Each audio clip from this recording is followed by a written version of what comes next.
Another week of the MLS season, and this week against Toronto, it might be a little bit of a game of attrition. Both teams missing players for international duty, both teams missing players due to injury. James, I appreciate you coming on, giving us a couple of minutes. I know you're in pretty tight with what goes on with Toronto, and it's been, dare I say, a little bit of a weird start, but also in a way, another reset because of another coaching change. Talk to us a little bit about what it's been like under Robin Fraser so far.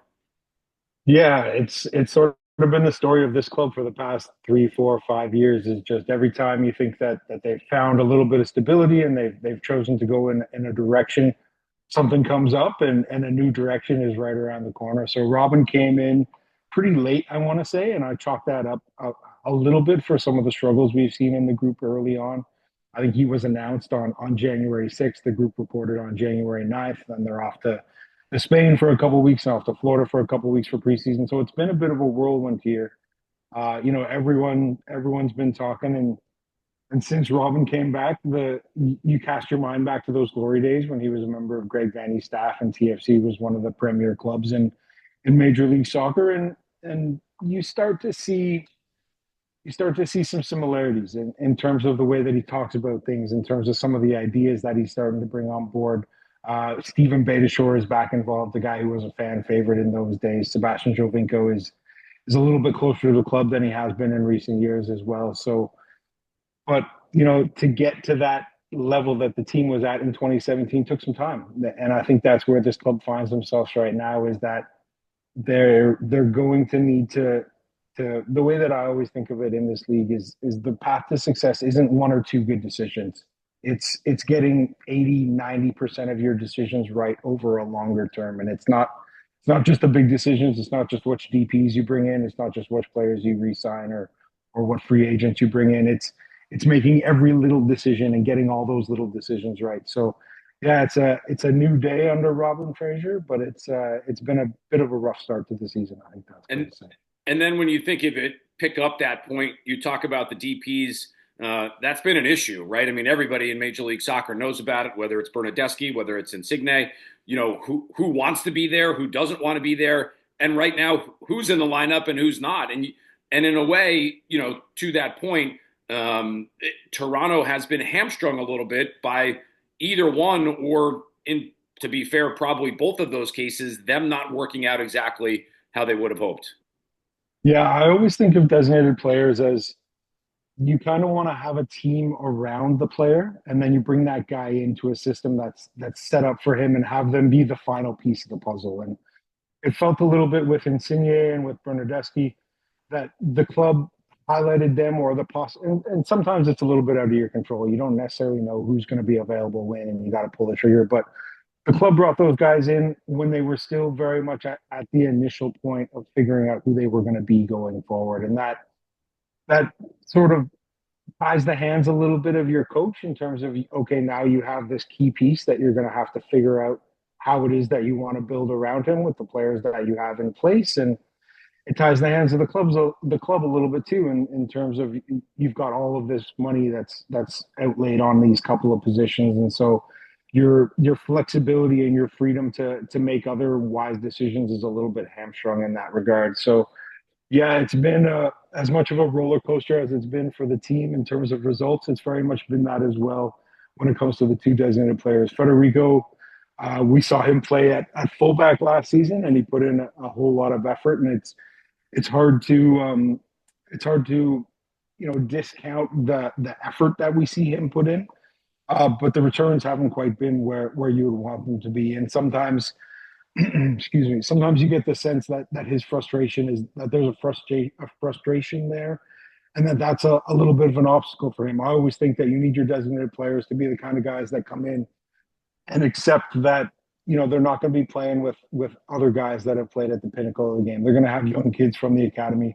They're going to have draft picks that didn't come up in the same way, and so they're going to need to be there's going to be a need to be some grace in how they approach things and what they expect from their teammates, and they're going to need to be leaders in a new way. And so I think Fede's struggled a little bit with that, and Insigne, I almost don't even know where to start in terms of where things have gone wrong in this relationship. And the line that we've been getting from the club throughout this first portion of the year was that he wasn't in Robin Fraser's plans. He didn't fit into the way that Robin wants to play, and that he is available for selection, but that it would be a coach's decision as to whether he would be involved in any of the matches so far.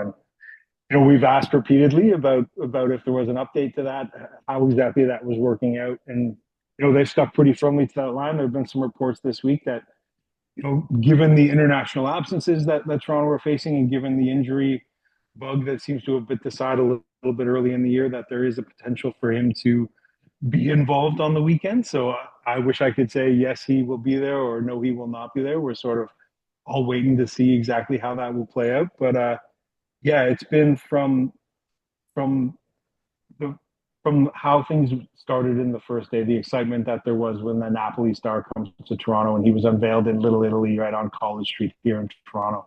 It's a pretty big fanfare, and it never really got off to a good start. He was injured. He signed 6 months before he could actually start, and he was injured when he got here, and it just never really blossomed into anything. And the player has to take a certain amount of blame for that, but I think the club does as well. It's just been a weird situation all around. But that said, I'm a bit of a romantic. I love a good story, and so would I rule it out that there's a way back and he somehow comes and he's invested in the team and he turns out to be the player that the club thought they were going? No, this is football. Anything can happen, but we're just going to have to be patient and wait and see what comes about.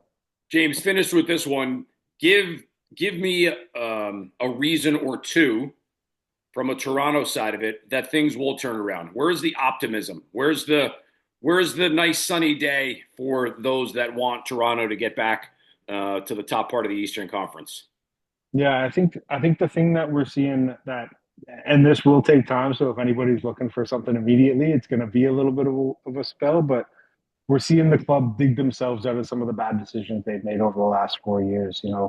Last year they were still paying off a transfer fee for Kamar Lawrence, who came over from Belgium and then left the club. So a player who hadn't been at the club for 2 years was still hitting the salary cap, and so they've been starting to line up a lot of those get most of your decisions right in a row. We're seeing a good crop of young players who are both entering their prime and have a good amount of experience. I'm thinking of guys like Alonso Coelho.